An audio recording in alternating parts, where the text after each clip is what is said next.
Bem, bom dia para todos, todas, graça e paz.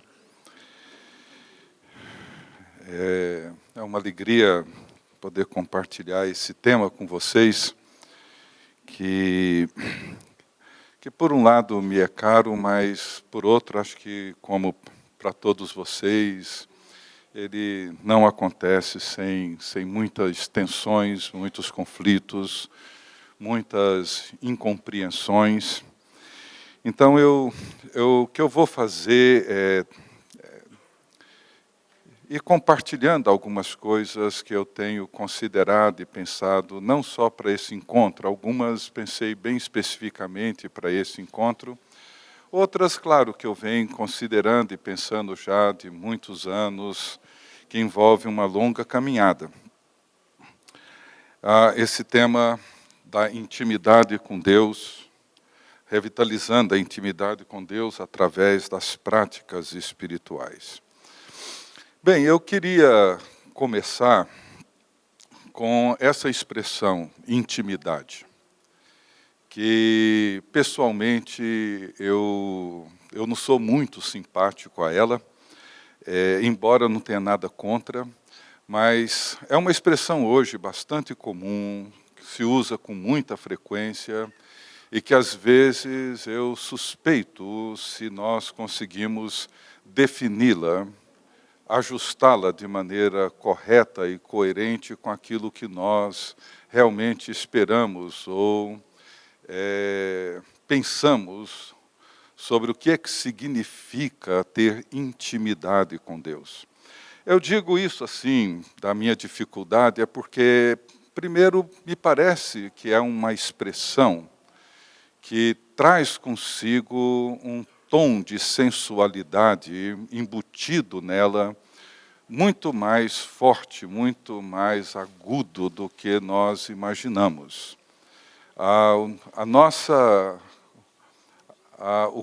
Não vou dizer o conceito, mas a expectativa de intimidade, ela nos remete a algumas imagens ou a alguns cenários que me parece que tem muito mais a ver com essa ideia de sensualidade, como expressões que acompanham essa intimidade, que envolve algo como estar apaixonado por Jesus, etc., que eu também desconfio se nós entendemos exatamente o que é que significa estar apaixonado por Jesus, e se isso não tem uma relação muito estreita e muito complexa com os conceitos confusos que nós temos de paixão. Não é? Então, por exemplo, expressões às vezes até um tanto infantilizadas, como eu já ouvi, de pessoas que descrevem um momento de oração ou de louvor como estando dançando com o rosto coladinho com Jesus, ou que estão sentadas no colo de Jesus, ou expressões dessa natureza que me parece trazer consigo um toque de sensualidade, não de eroticidade, mas de sensualidade, que não corresponde exatamente ao que essa palavra intimidade poderia descrever para nós. Outra possibilidade que eu percebo é que nós temos uma forte tendência a traduzir essa intimidade com um certo tipo de intimismo, de forma que o nosso relacionamento com Deus, ele se torna íntimo quando nós entramos em certos espaços onde reduzimos toda a dinâmica da experiência espiritual a um momento de intimismo, de um sentimento, nem sempre muito claro, mas essa linguagem que nos leva a querer sentir a presença de Deus, sentir o toque de Deus, sentir alguma coisa dessa natureza, que eu desconfio também que muitas vezes a gente usa isso como uma expressão um tanto confusa. Isso, é claro, vem de toda uma bagagem que nós vivemos, que tem a ver com o individualismo narcisista da nossa cultura, onde toda a expectativa de paixão ou de relacionamento romântico ou de intimidade tem a ver com uma certa percepção individualista, narcisista, da maneira como nós expressamos os nossos relacionamentos. E eu diria que isso pouco ou nada tem a ver com as Escrituras. Mas isso gera muito conflito e muita confusão para a vida de muita gente. Até onde eu me lembro, pode ser que eu esteja enganado, mas o único lugar que eu encontro na Bíblia, em algumas versões, a palavra intimidade, é no Salmo 25, se não me falha a memória, no verso 14, onde o salmista diz o seguinte, que a intimidade do Senhor é para os que o temem, aos quais ele dará a conhecer a sua aliança. Noutras versões diz, aos quais ele dará a conhecer os seus segredos. Mas o ponto de partida, o princípio que me chama a atenção é esse. A intimidade do Senhor é para os que o temem. Essa relação entre temor e o relacionamento pessoal com Deus, ele é muito importante, porque o temor, ele envolve, de um lado, assombro, ele envolve, de um lado, esse sentimento de diferença do Deus Todo-Poderoso, soberano, Senhor, e nós, humanos, limitados, mortais, finitos, mas envolve também um aspecto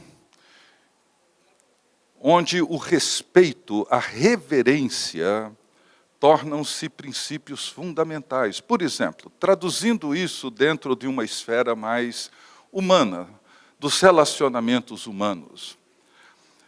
Nenhum de nós entregamos a nossa intimidade para qualquer pessoa, por melhor que seja a sua intenção. Nenhum de nós. Nós entregamos a nossa intimidade para as pessoas que nos reverenciam. Você está entendendo?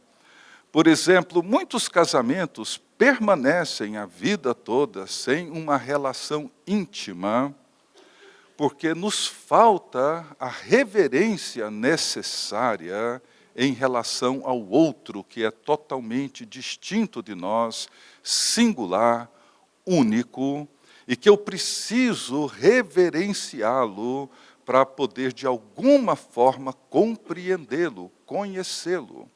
Portanto, eu não entrego e não entregaria jamais a minha intimidade para alguém que não me vê como eu realmente sou, e somente eu posso ajudar essa pessoa a perceber quem eu sou. Portanto, sem reverência, sem um profundo respeito, é impossível entrar num relacionamento que poderíamos chamar de íntimo. Ninguém, nenhuma mulher, nenhum homem entrega para o seu cônjuge a sua intimidade se não perceber no outro a reverência pela sua singularidade. Pessoas que dizem, todos os homens são iguais, todas as mulheres são assim, já de pronto ele perde a capacidade e a possibilidade de entrar num relacionamento mais pessoal e mais íntimo com aquela pessoa. A intimidade do Senhor é para aqueles que o temem, para aqueles que o reverenciam. Não é chamar Deus de papaizinho que te torna íntimo dele. Não é fechar os olhos e ficar... Não. O que torna você íntimo de Deus É quando você se prostra reverentemente diante dele, reconhecendo que ele é totalmente distinto de você, e se ele não se revelar a você, você jamais entrará em qualquer relacionamento pessoal com ele. Portanto, a intimidade de Deus é para aqueles que o temem, aos quais ele dará a conhecer os seus segredos.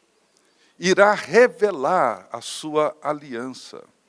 Então, esse é o lugar onde eu encontro na Bíblia essa expressão intimidade. E ela, então, diz respeito à forma como nós reverentemente nos aproximamos do totalmente outro. Não é nada mágico, não é nada que envolve uma linguagem infantilizada ou romantizada. É algo que diz muito mais respeito a uma postura que temos diante de Deus, uma postura de reverência, de reconhecimento de quem Ele é, da sua grandeza, da sua majestade, do seu poder, da sua soberania, de tudo aquilo que Ele é, e reverentemente eu me prostro diante dEle, e Ele então se revela a mim. E entramos nesse relacionamento. Tá?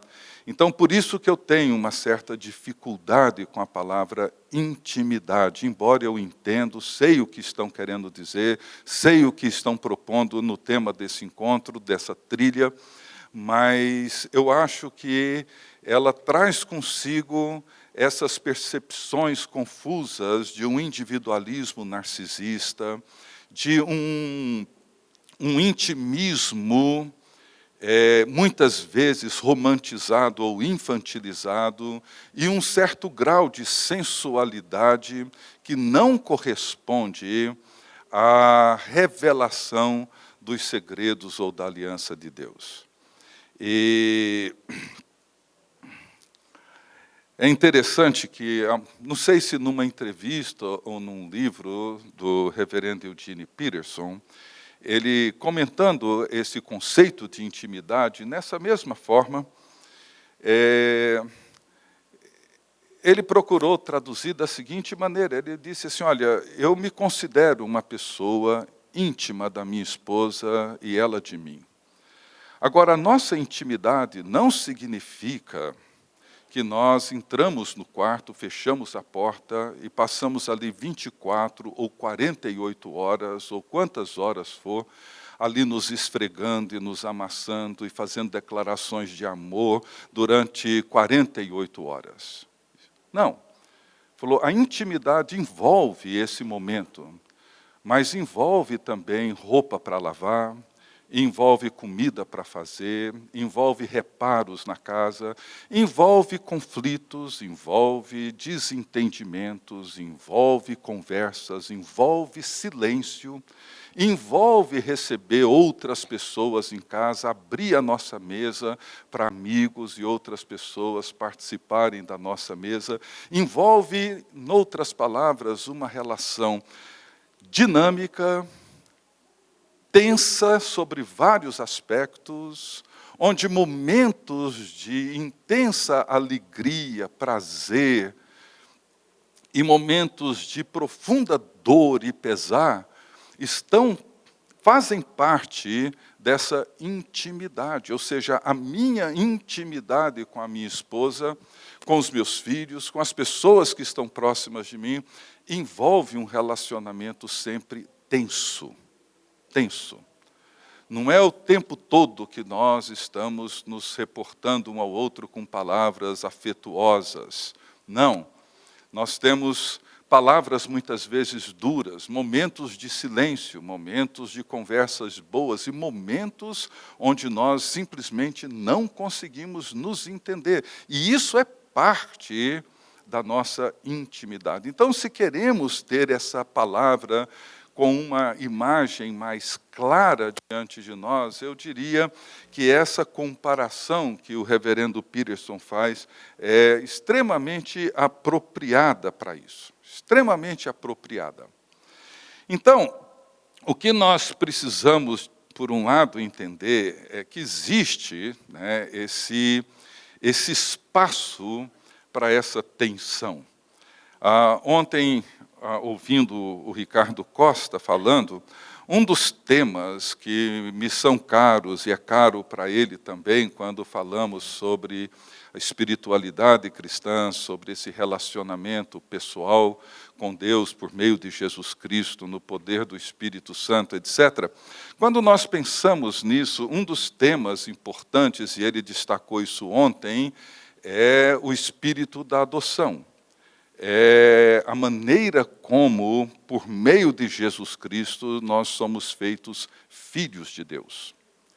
E Paulo captura bem esse conceito, e tanto em Romanos 8 como em Gálatas 4, ele procura trabalhar esse tema de uma maneira muito profunda, muito sólida, extraindo tudo isso do ensino de Jesus, e principalmente de João 14 a 17, Paulo percebe bem isso, mas, embora seja um dos princípios fundamentais, entender que somos filhos e filhas amados de Deus, um aspecto que muitas vezes nos escapa quando Paulo trata esse assunto na carta aos Romanos, é quando ele diz, seguindo esse texto em Romanos 8, ele diz o seguinte: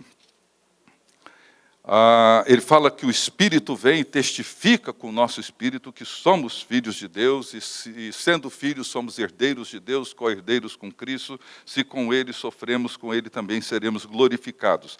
Mas ele segue dizendo que a ardente expectativa da criação aguarda a revelação dos filhos de Deus, pois a criação está sujeita à vaidade, não voluntariamente, mas por causa daquele que a sujeitou, na esperança de que a própria criação será redimida do cativeiro da corrupção para a liberdade da glória dos filhos de Deus, porque sabemos que toda a criação a um só tempo geme e suporta angústias até agora, não somente ela, mas também nós, veja só, não somente a criação, mas também nós, que temos as primícias do Espírito, igualmente gememos em nosso íntimo, aguardando a adoção de filhos, a redenção do nosso corpo. Veja o que Paulo está dizendo. Sim, nós somos filhos e filhas de Deus, e o Espírito testifica conosco que somos filhos e filhas de Deus, mas não somos ainda os filhos que haveremos de ser. E enquanto não somos os filhos que um dia haveremos de ser, nós partilhamos de uma angústia cósmica. Porque já somos, mas ainda não somos o que um dia seremos. Eu sou filho de Deus hoje, mas ainda não sou o que um dia serei. E entre o filho que eu sou hoje e o filho que um dia eu serei quando Cristo se manifestar, eu partilho de uma angústia cósmica pela aflição de ainda não gozar da plenitude daquilo que um dia eu serei. Portanto, nós vivemos essa intimidade ou esse relacionamento dentro de um cenário extremamente tenso, conflituoso, angustiante, com lutas contínuas, diárias, com sofrimentos espirituais e emocionais profundos na alma, no coração de todos nós. E muitas vezes nós não entendemos o lugar dessa angústia cósmica. E queremos, de alguma maneira, simular um tipo de romantismo espiritual que simplesmente ele não existe. Não existe.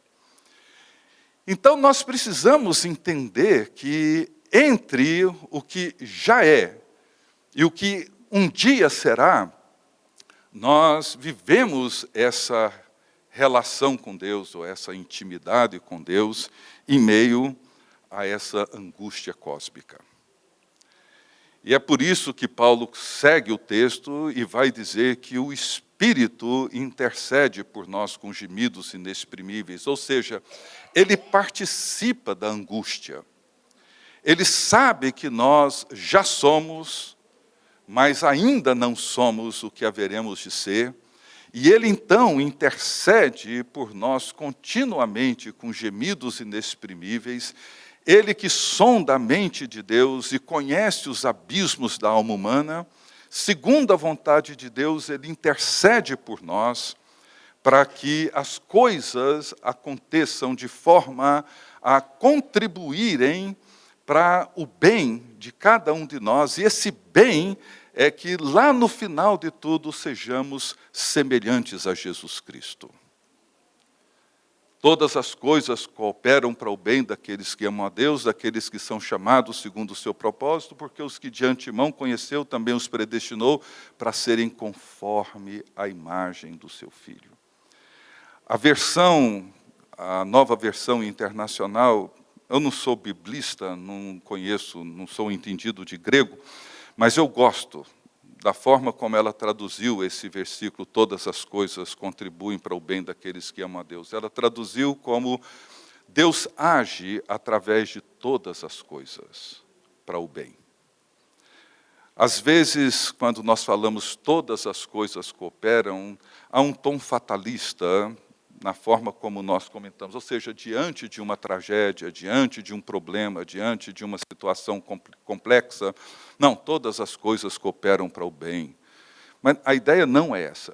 A ideia é que o Espírito está intercedendo por nós. E Deus está agindo através de todas as circunstâncias e realidades da vida para nos levar ao destino final, que é a nossa semelhança com Jesus Cristo, nos tornarmos como Jesus Cristo. Então, nós não estamos falando aqui de alguma coisa que seja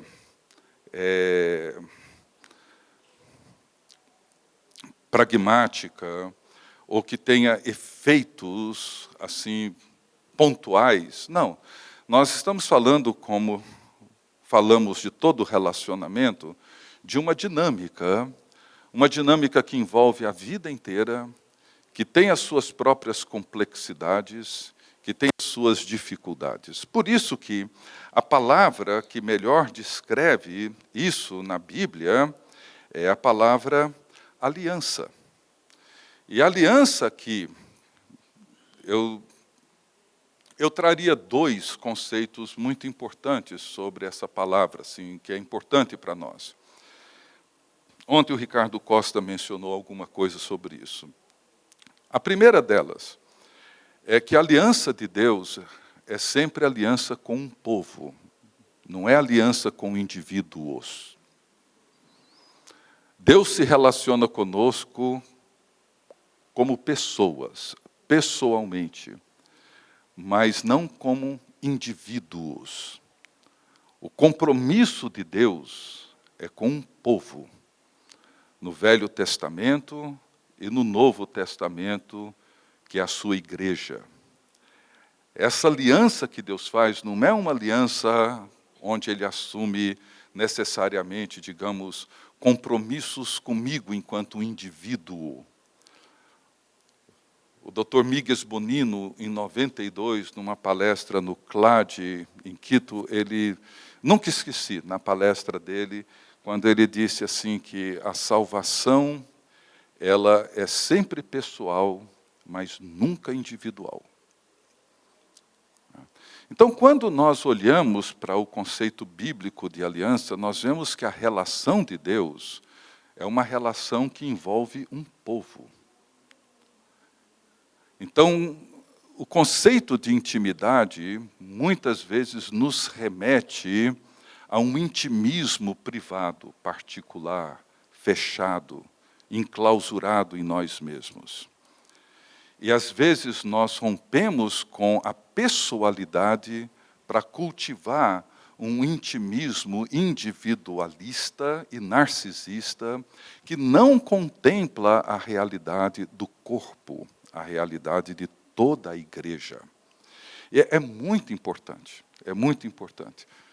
Por isso, sim, não vou fugir do assunto não, mas um aspecto assim para mim importante de tudo isso, estava até comentando com alguns amigos aqui essa semana, eu tenho me tornado assim, acho que um pouco mais, ou bem mais sacramentalista na minha vida nessa altura, porque me assusta a maneira como eu vejo, como muitos cristãos hoje são antissacramentalistas ou simplesmente ignoram a natureza dos sacramentos.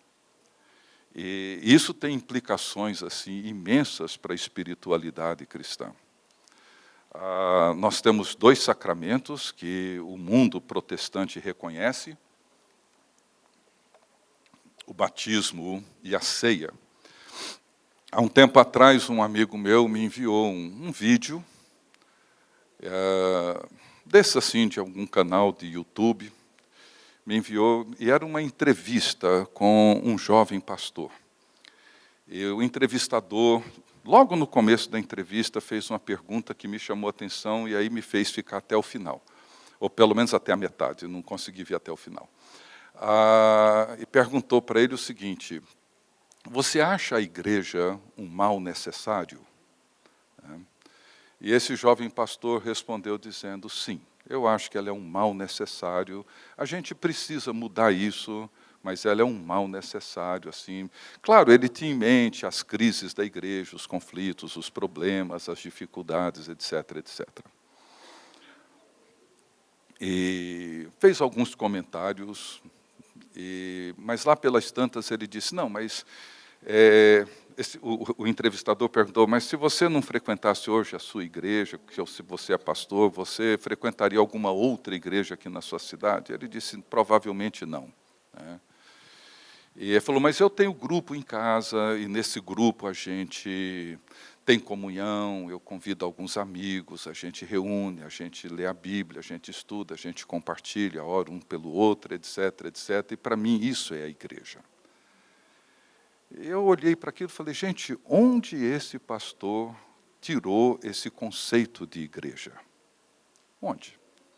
Eu escolho um grupo de amigos, convido para dentro da minha casa, aquilo é a igreja. Não é, nunca foi. Eu posso ter um grupo de amigos em casa, e isso é bom. Mas a igreja é composta daqueles que foram batizados em Jesus Cristo e por Jesus Cristo, aqueles que Jesus chama e Jesus batiza, e aquelas pessoas que uma vez chamadas e salvas por Jesus e batizadas por Jesus para dentro de um corpo, se reúnem com outros que foram também chamados por Cristo e batizados por Ele e partilham da mesa da Eucaristia, celebrando a morte e a ressurreição do Senhor até que Ele volte. Não é o grupo de pessoas que eu escolho, não são os amigos que eu seleciono e trago para dentro da minha casa, não. São todas essas pessoas boas e chatas, gente descomplicada e gente complicada, gente matura, gente madura, gente boa, gente difícil.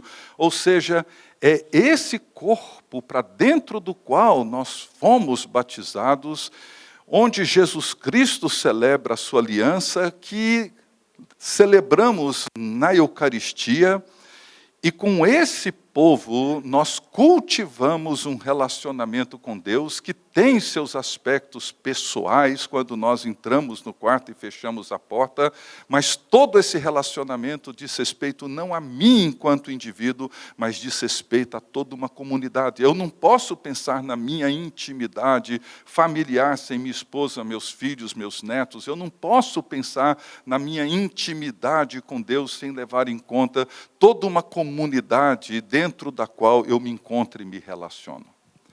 Então, o conceito da aliança tem, por um lado, isso. E, por outro lado, tem toda a complexidade que envolve a história e a vida humana.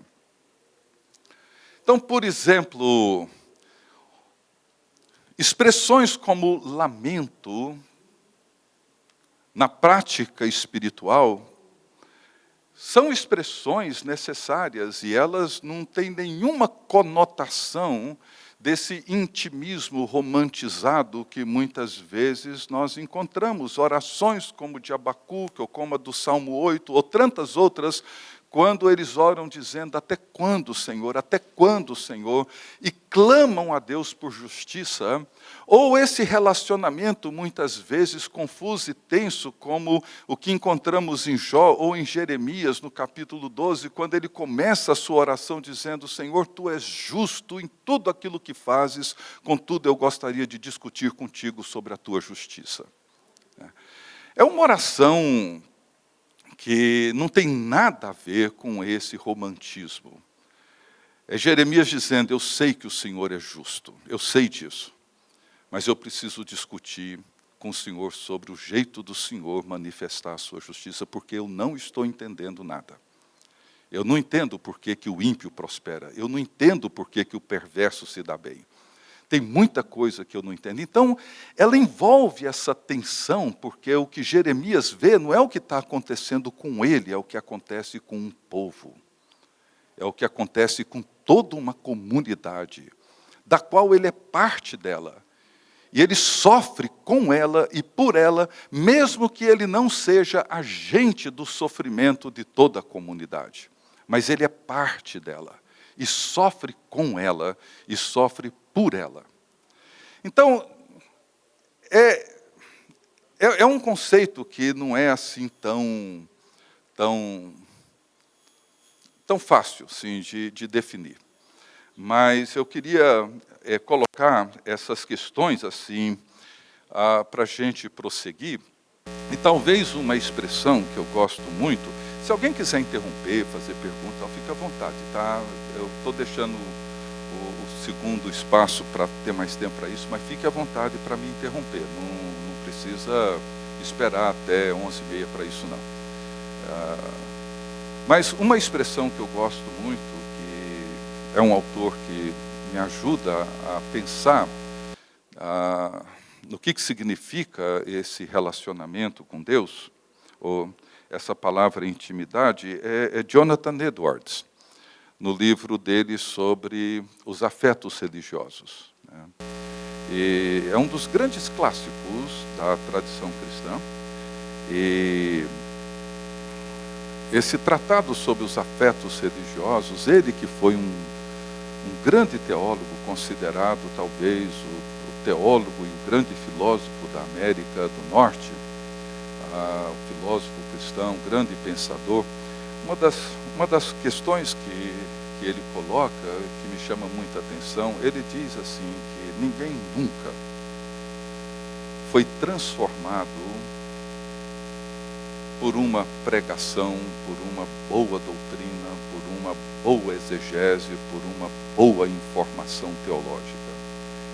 Ele dizia que enquanto essa doutrina, enquanto essa verdade, enquanto essa teologia, enquanto essa pregação não afeta os nossos sentimentos, não toca os nossos sentimentos e não transforma os nossos sentimentos, nós não somos transformados. Então, ele explora um tema que talvez seja bastante vago entre nós, que envolve os desejos, envolve os afetos, envolve os sentimentos, e para ele os sentimentos, seja de amor, seja de ódio, seja de alegria, seja de tristeza, são sentimentos que precisam ser afetados pela palavra de Deus, e quando eles são afetados, nós somos transformados. Então, quando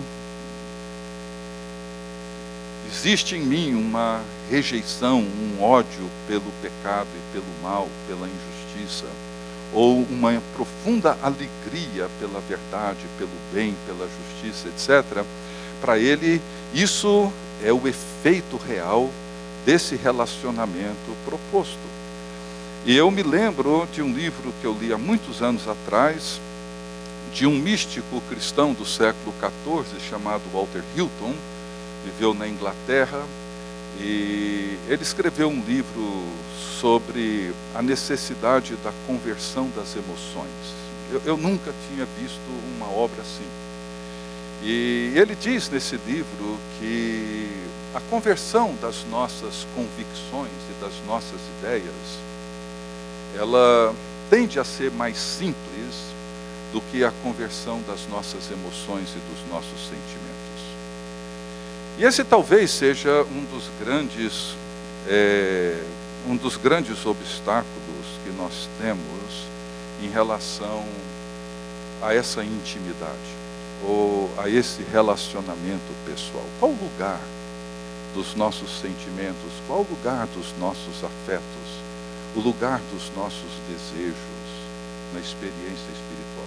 Isso é muito importante porque, de um lado, nós temos a tendência, talvez pela própria cultura ou pela própria formação e experiência pessoal, familiar, etc., muitos de nós somos mais inclinados a reprimir os nossos desejos. E na medida que nós os reprimimos, nós criamos os elementos compensatórios, né, os comportamentos e os mecanismos compensatórios. E nem sempre nós nos tornamos pessoas capazes de entrar e compreender os nossos sentimentos mais profundos e mais antigos e viver esse processo profundo de transformação.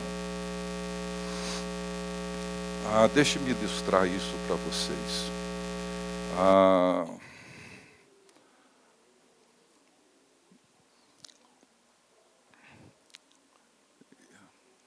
Isso não tem nada a ver com psicologia, isso tem toda uma estrutura bíblica que você pode trabalhar com isso.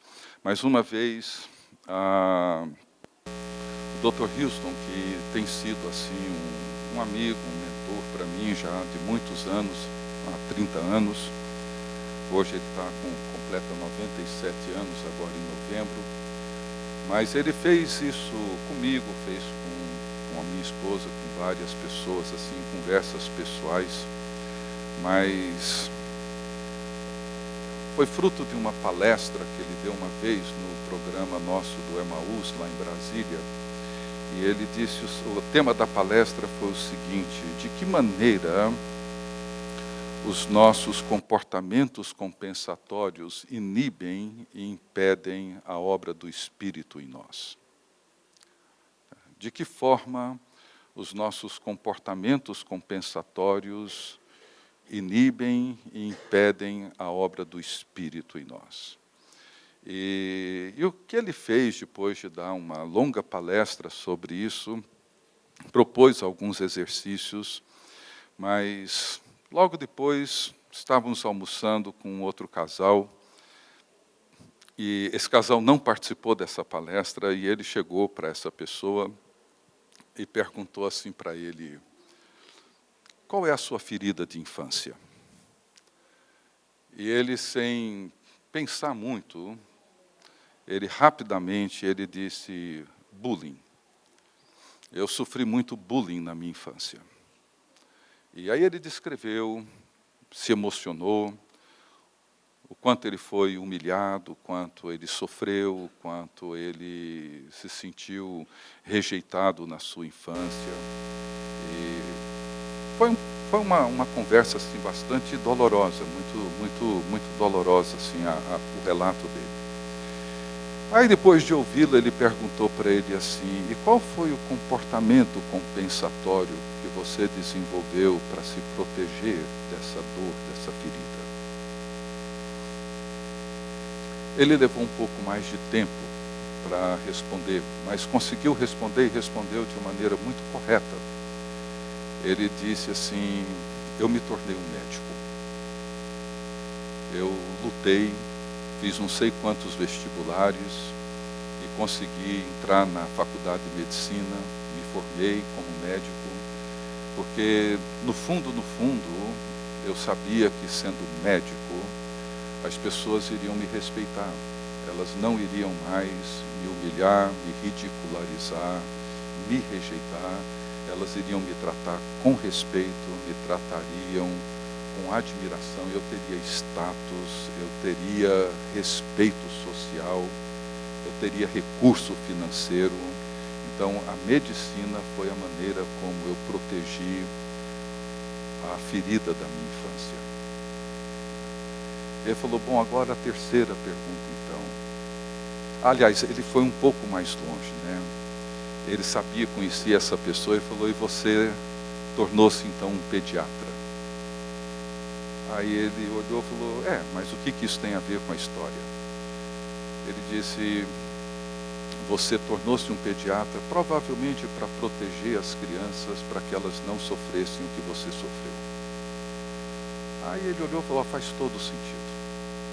E a essa altura ele já era um médico aposentado, ele disse assim, eu hoje com 5, 10 minutos eu consigo diagnosticar o problema de uma criança e medicá-la, se for um problema comum de criança. Ele falou, mas eu gasto 20, 30, 40 minutos com os pais.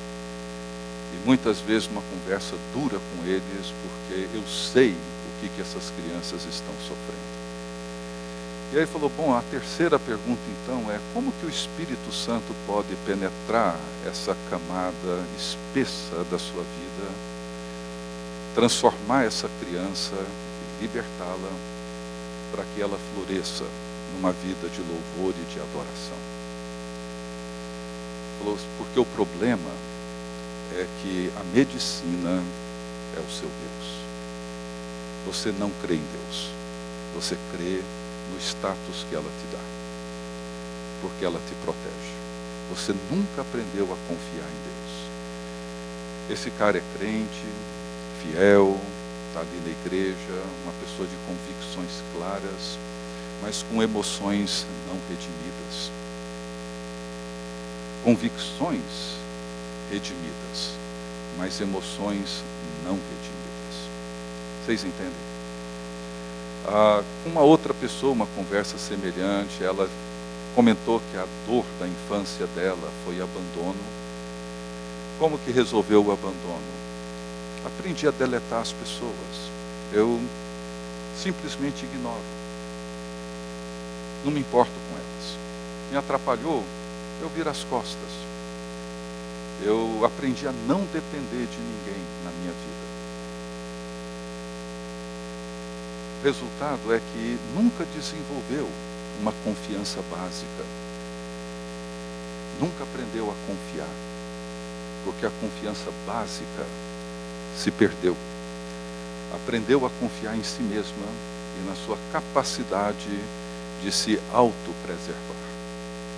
Então, quando nós falamos de intimidade, nós temos que levar em conta essa nossa história, levar em conta as nossas feridas. E talvez quando Jesus disse que devemos ser como criança para entrar no reino de Deus, é claro que ele não está propondo um processo de infantilização, mas enquanto nós não formos capazes de recuperar a confiança básica, a confiança da autoentrega, da autodoação, a confiança do descanso, nós ainda não entendemos a natureza real, fundamental do reino de Deus e da comunhão com Deus.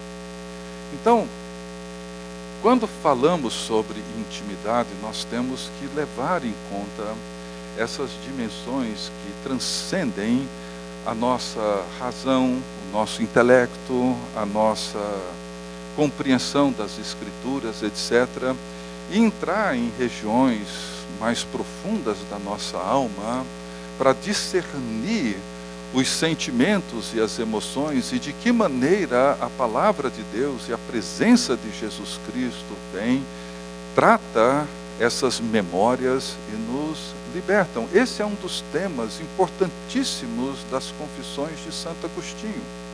Se não me engano, no livro 10 e 11 das Confissões, ele trata sobre a importância das memórias. Inclusive, para ele, o que nos leva em direção a Deus são as nossas memórias. Ele diz assim, por que que o ser humano busca a felicidade? Porque está na memória.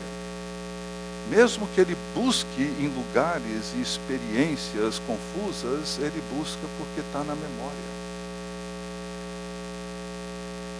A memória, ela nos remete a essa longa história, e mesmo as coisas que se perdem na nossa memória, nós não temos muita compreensão delas, elas estão presentes na nossa vida adulta, quer queiramos, quer não. Então, ao falar sobre intimidade, nós temos que voltar a esse tema dos afetos religiosos de Jonathan Edwards, a conversão das emoções de Walter Hilton, a entender e reconhecer de que maneira os nossos sentimentos são reprimidos e considerar a nossa longa história, a nossa longa caminhada e a maneira como a graça de Deus tem atuado em nós, aprendendo a viver entre o já e o ainda não, na perspectiva de que a angústia é uma companhia constante de todos nós. A angústia vai estar sempre presente. Nós nunca seremos plenamente realizados. Há um livro de um autor católico, se não me engano, o título é Preencha Esses Corações. Christopher, fugiu o nome agora, o sobrenome. É um leigo, ele estudou muito a obra de João Paulo II, da teologia do corpo e da sexualidade. Ele tem um trabalho voltado para isso, mas tem um tema que ele explora nesse livro dele, que me chama muita atenção, quando ele diz que nada que é finito pode satisfazer um anseio infinito. É um livro que ele trata de sexualidade, e o que ele diz basicamente é o seguinte: às vezes podemos pensar que o sexo, o dinheiro, a profissão desejada, etc., tem um poder de nos realizar, de nos satisfazer. Ele falou, não tem. Nada que é finito pode satisfazer uma demanda infinita. Eu brinco às vezes no encontro do Emaús, que quando eu vi isso, e ele fez isso, eu pude um dia chegar para minha esposa e dizer para ela assim, você nunca vai me satisfazer plenamente. E ela reconheceu e disse a mesma coisa. Isso foi como se tirasse um peso dos nossos ombros. Eu nunca vou satisfazer, nunca. Nem ela a mim. Não temos essa expectativa. Nada que é finito preenche um anseio infinito. Então nós vivemos e precisamos aprender a conviver com a angústia cósmica, com a solidão, com a frustração, porque elas são companhias de toda a vida. Então, às vezes, eu percebo que isso vira assim, um problema para muita gente. Como se fosse um peso, um karma, uma maldição, ou seja lá o que for. Não, não é. Não é. Não é. Sob hipótese alguma, não é. Nós precisamos aprender a conviver com isso a vida toda. Ou seja, algumas pessoas conversam comigo, às vezes me perguntando sobre a minha vida pastoral, etc. Uma das coisas que eu costumo dizer é essa, assim, a solidão e a frustração são minhas companheiras. Solidão por quê? Porque dificilmente alguém consegue me compreender completamente. Nem minha família consegue me compreender. E a frustração, porque muitas coisas que eu idealizo ou desejo, elas nunca serão atendidas totalmente. Então, nós convivemos com isso. Então, às vezes, o meu receio é que quando nós pensamos em intimidade, nós pensamos numa certa plenitude, pensamos num certo estágio de satisfação plena, de realização plena, que não vai acontecer. E daí temos dificuldades de lidar com as nossas limitações, com as nossas ambiguidades, com os paradoxos, com as nossas lutas, que são partes da nossa vida e desse relacionamento íntimo. A minha intimidade contempla conflito, contempla dor, contempla sofrimento, perda, alegria, prazer, satisfação. Está faltando 5 minutos, 6 minutos para a gente ir para o intervalo. Alguma pergunta até aqui, que depois eu tento rapidamente. Acho que eu vou tentar ser mais rápido que o Ricardo ontem, para a gente encerrar e abrir.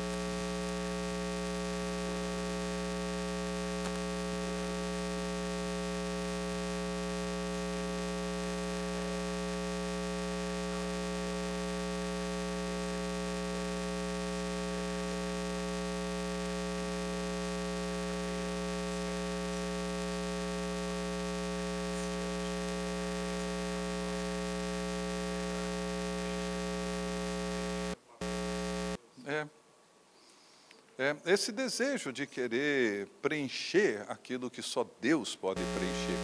Assim, acho que,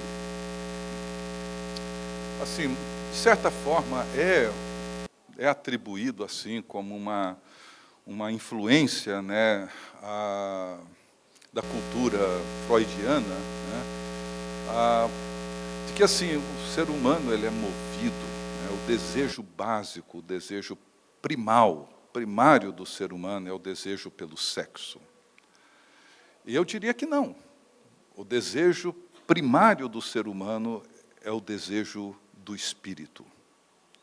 Esse é o desejo primário. O meu desejo primário, que me move, não é o desejo pelo sexo, é o desejo de ser amado e de amar. E esse desejo, sexo nenhum vai preencher. Somente Deus pode preencher e preencherá plenamente quando estivermos com Ele na Nova Jerusalém.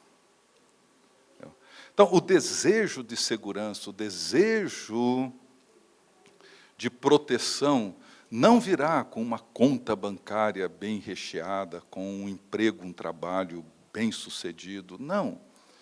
Ele virá com a presença de Deus, que garante a nossa segurança, que garante a sua presença em nós e entre nós nos momentos de dificuldade, mas é uma presença que será plenamente realizada na Nova Jerusalém.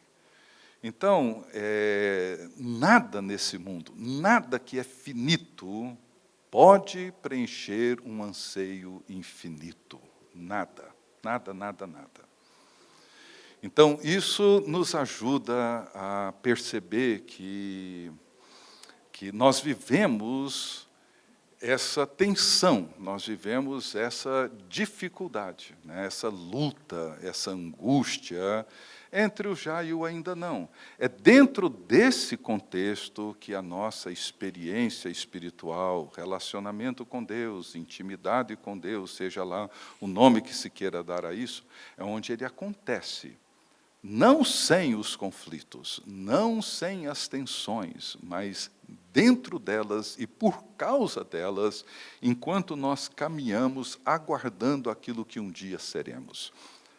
Não é? Então é isso, sabe? Nós temos esses anseios, nós temos esse desejo por poder, desejo por realização sexual, temos esses desejos. E não devemos negá-los, não devemos negá-los. Eles são sentimentos e expressões que apontam para alguma coisa maior. E o que eu preciso é manter os meus olhos voltados para aquilo que ele aponta, e não reprimi-los. Reprimir um desejo não é o caminho. O caminho é entender que esse desejo me aponta para alguma coisa muito maior do que o próprio desejo. E isso, para onde ele aponta, é onde os meus olhos precisam voltar. Não para o desejo em si, mas reprimi-lo não vai me ajudar, porque o desejo é o que me faz perceber que existe algo muito além e muito maior de tudo que eu tenho experimentado aqui agora. E que é possível, e que eu posso caminhar nessa direção, e um dia eu vou chegar lá. As causas de um suicídio são muito complexas, né? Então, não reduziria assim apenas isso. Agora, o fato, sim, dos nossos anseios não serem realizados como nós idealizamos, e isso trazer sobre nós frustrações e angústias, e muitas vezes não sermos capazes de suportá-las, e daí decisões não necessariamente de tirar a vida, mas decisões de abandonar um casamento, de abandonar um ministério, de abandonar alguma coisa assim, que são decisões bem comuns, né, que acontecem com bastante frequência. Sim, isso acontece, né? Eu acredito que o conceito da aliança envolve um relacionamento que tem muito pouco a ver com o conceito do romantismo que nossa cultura narcisista construiu, né? Eu me lembro, e aqui eu termino para o nosso intervalo, eu me lembro quando o meu filho mais novo estava para casar, isso 10, 11 anos atrás, ele estava com 23 anos, e isso era abril, ele iria casar em agosto, e eu estava voltando com ele para casa, eu peguei ele no trabalho, a noiva dele estava com 21 anos, eu casei com 23, mas assim, achava que ele estava imaturo, que não era hora, que estava muito cedo, que ela era muito nova, etc. Coisa de pai, né? E tentando assim conversar com ele, você não acha que está muito cedo? Aí ele me ouviu e falou, olha, eu namoro com ela há 8 anos, é com ela que eu vou casar. Isso já está resolvido. Nós temos diferenças, já brigamos e vamos brigar muitas outras vezes por muitas outras coisas que a gente nem sabe agora por quê. Esperar mais 2 anos, 3 anos, não vai mudar muita coisa. Então, eu não vejo motivo por que não casar agora, né? E aí ele disse assim para mim uma coisa que me fez assim, né, falar, caramba, assim, onde é que esse moleque tirou isso, né? Ele disse assim, mas você quer saber, para mim casar é escolher alguém para eu dedicar a minha vida para cuidar. E eu decidi dedicar toda a minha vida para cuidar da Isabela. E para mim casamento é isso. Eu olhei e falei, menino, não foi nem a carne, nem o sangue que te revelou. Eu levei 50 anos para entender essa porcaria. Mas assim, ele falou, olha, para mim casar é isso, é escolher alguém para eu cuidar. E eu vou cuidar dela. Eu não tenho nenhuma expectativa de uma coisa hollywoodiana. Eu falei, não. Eu gosto dela, e porque eu a amo, eu vou cuidar dela o resto da minha vida. E vai ser assim. O conceito da aliança tem muito mais a ver com esse cuidar do que com expectativas hollywoodianas de um romance sem fundamento.